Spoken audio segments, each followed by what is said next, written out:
चुनाव परिणाम आ गए हैं और उपचुनाव के परिणामों में आपने देखा होगा उससे इतर कुछ ऐसी खबरें हैं जो आप तक अभी तक नहीं पहुंच पाई होगी। अगर पहुंच भी गई होगी तो आपने ध्यान नहीं दिया होगा।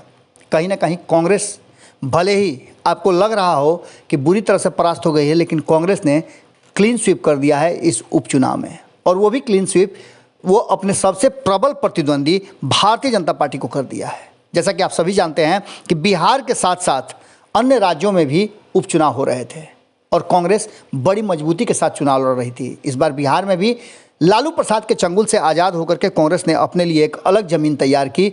भले ही उसे जितने भी वोट आए हों, लेकिन इसका असर देश के अन्य राज्यों में देखने को मिला। हिमाचल प्रदेश में भी उपचुनाव होने थे और हिमाचल प्रदेश में कहीं ना कहीं कांग्रेस ने एक ऐसा प्रदर्शन किया है जिसने भारतीय जनता पार्टी को कहीं ना कहीं टेंशन दे दिया है।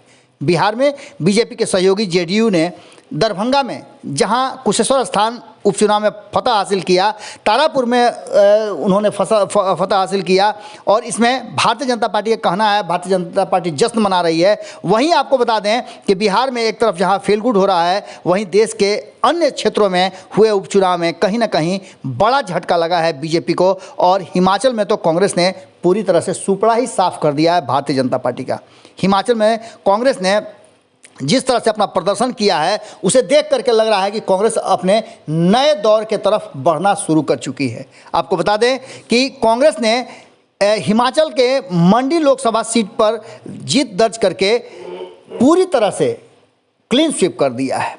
आपको बता दें इसके साथ ही सभी 3 विधानसभा सीटों पर जिस पर उपचुनाव हो रहे थे, जीत हासिल कर लिया है कांग्रेस ने। हिमाचल प्रदेश के मंडी लोकसभा और अर्की फतेहपुर जुब्बल कोटखाई विधानसभा सीट के हुए उपचुनाव में बीजेपी को तगड़ा झटका देते हुए कांग्रेस ने यहां से क्लीन स्वीप कर लिया है। कांग्रेस सभी तीनों विधानसभा सीटों पर जीत दर्ज करने में कामयाब हो गई है। हिमाचल प्रदेश के मंडी लोकसभा सीट पर 2019 में, जैसा कि आप सभी जानते हैं कि बीजेपी के रामस्वरूप शर्मा जीते थे, जिनके इंतकाल के बाद यहाँ उपचुनाव हुए थे।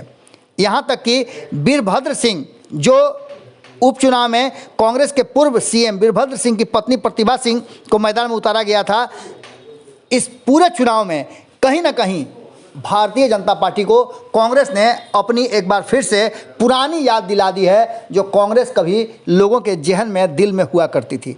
फतेहपुर विधानसभा सीट पर कांग्रेस के पूर्व मंत्री सुजान सिंह पठानिया के बेटे भवानी सिंह पठानिया और बीजेपी के बलदेव ठाकुर आमने सामने थे। कांग्रेस प्रत्याशी पठानिया ने जीत दर्ज करने में सफलता अर्जित की। वहीं अगर बात करें तो अर्की विधानसभा सीट पर कांग्रेस के पीसीसी महासचिव संजय अवस्थी और बीजेपी के रतन सिंह के सामने मुकाबला था, जिसमें रतन सिंह पाल को हरा दिया है। जुब्बल कोटाखाई विधानसभा सीट पर भी कांग्रेस ने भी बाजी मारी है और इस तरह से कांग्रेस ने एक बार फिर से वापसी का संकेत दिया है। बिहार में चाहे जो भी परिणाम हुए हों, लेकिन भारतीय जनता पार्टी को बड़ी पटकनी देते हुए कांग्रेस ने अपने वापसी का इंतजार करते कांग्रेस के लोगों को एक बार फिर से खुश होने का मौका जरूर दिया है। निश्चित रूप से ये भारतीय जनता पार्टी के लिए एक अलार्म है। अब देखना होगा कि भारतीय जनता पार्टी इसके बाद किस तरह से एक्शन में आती है और किस तरह से सामना करती है। जुड़े रहिएगा भारत लाइव के साथ, खबरें लगातार जारी है। बहुत बहुत धन्यवाद।